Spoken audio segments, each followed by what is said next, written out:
Eu vou começar agora a falar um pouco sobre a arquitetura do Data Warehouse. O primeiro vingador aqui nos desafios de trabalhar com dados. E ele nasceu justamente orientado por esse sonho ali daquele recipiente mágico.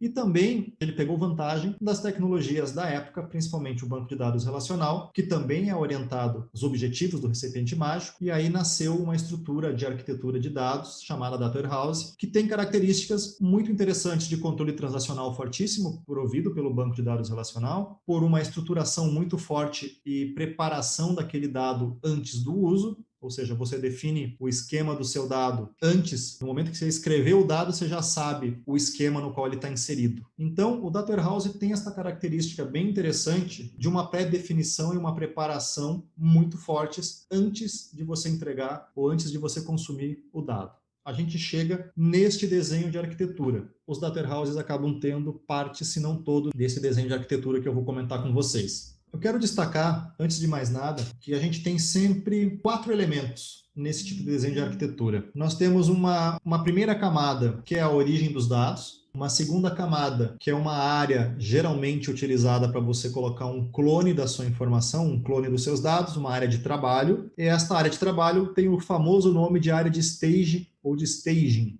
E depois disso, efetivamente, começa o seu data warehouse, o seu repositório. Aí, na década ali, final dos anos 80 e 90, o Data Warehouse ele começava com uma modelagem técnica na terceira forma normal, uma modelagem relacional orientada a banco de dados, uma modelagem bastante técnica de terceira forma normal, que trazia benefícios de integração, de conformidade de dados, até então essa informação avançar à direita aqui pelo desenho de arquitetura, e finalmente chegar em um relatório ou em um dashboard para um usuário. E aí, meus amigos, a gente começa uma discussão bem interessante. Esta característica de ter uma modelagem técnica logo no começo, assim como ela tem fatores interessantes, como a integração de dados, a conformidade, a limpeza e tudo mais, ela também tem algumas contrapartidas. Uma delas tem a ver com o tempo de projeto.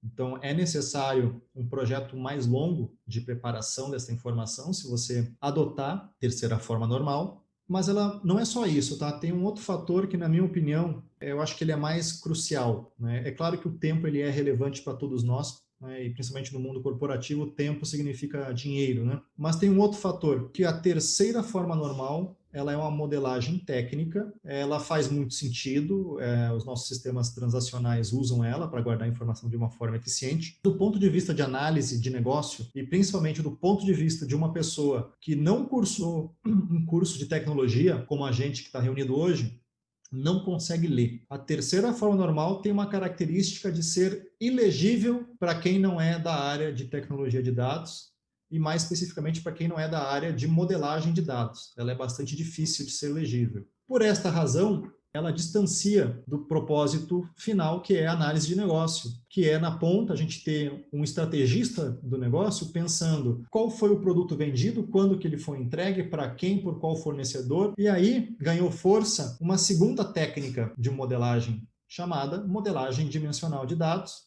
DNF, e ela acabou sendo o segundo passo do nosso Data Warehouse. Então você combinava um modelo dimensional de dados, e ele tem esse nome porque ele vai justamente criar dimensões da área de interesse do seu negócio. Então, dimensões é justamente o que, quando, como, por quê, ou sendo bem mais específico, qual é o cliente, qual é o produto, qual é o fornecedor, qual é o vendedor, quando ele foi vendido, quando ele foi entregue, quando ele foi retornado, qual é o valor, qual é o tributo. Estes elementos, essas dimensões e os acontecimentos, que são os fatos, eles são legíveis por qualquer pessoa, seja ela técnica, de tecnologia ou um estrategista de negócio. E aqui surge uma grande lição que o Data Warehouse trouxe para a gente. A modelagem dimensional de dados, ela aproxima com a área de negócio. Ela é legível. Esta legibilidade acaba alavancando também o critério de sucesso de um projeto desses, que justamente é atender a estratégia de negócio. É a gente conseguir trazer uma nova vantagem competitiva. É eu reduzir algum custo ou aumentar alguma receita. A modelagem dimensional, ela tem essa aderência muito grande com a área de negócio. Isso é um fator muito importante. Um Data Warehouse que ele começou a ser desenvolvido nos anos 90 e avançou ao longo dos anos 2000, muito provavelmente você vai encontrar esses dois elementos nele. Você vai ter elementos modelados na terceira forma normal, você vai ter elementos modelados na forma dimensional. É totalmente natural e aceitável porque ele tem 25, 30 anos aí de estrada com esses elementos. Então aqui tem um ponto de atenção talvez que seja o seguinte: o meu data warehouse, que eu trabalho aqui na minha empresa, não tem terceira forma normal. E agora? Se ele não tem, não se preocupe. Você não precisa fazer uma camada em terceira forma normal agora.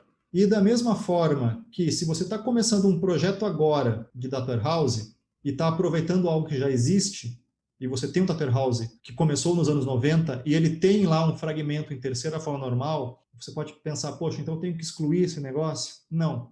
Se ela está lá e ela funciona, você usa, mas você não precisa estar tão preocupado em botar esforço sobre ela. Hoje faz muito mais sentido num data warehouse moderno você colocar esforço na modelagem dimensional de dados. Por quê?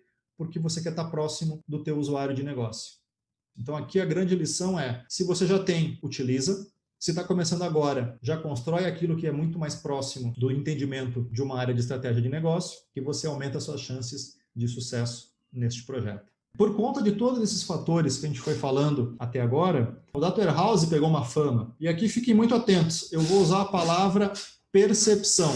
Existe uma percepção sobre o Data Warehouse. Por que eu estou dizendo que é uma percepção? Porque eu não sei se o teu projeto de Data Warehouse efetivamente vai ter essas características, mas você talvez tenha este sentimento. O sentimento ele é real. Ele é uma implementação manual, porque, na verdade, você tem que estar sempre modelando o negócio, não existe um modelo de negócio pré-definido que você pega na prateleira. Tem essa percepção que ele é realmente, não é um único projeto, ele é um programa, uma série de projetos que você vai executando na empresa, um atrás do outro, modelando diferentes processos de negócio.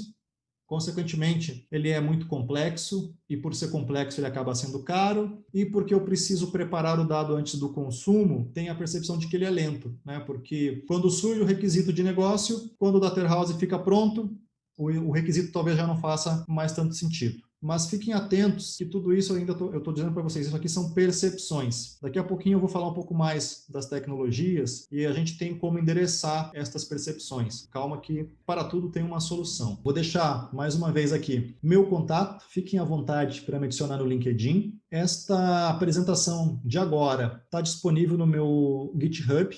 Então, esse QR Code do e-mail, você consegue já fazer o download desse arquivo. E se você quiser acompanhar a trilha Inovação com Dados em Nuvem, entra no nosso grupo. A gente costuma fazer postagens quase que diárias lá de conteúdos em português. E até o nosso próximo evento.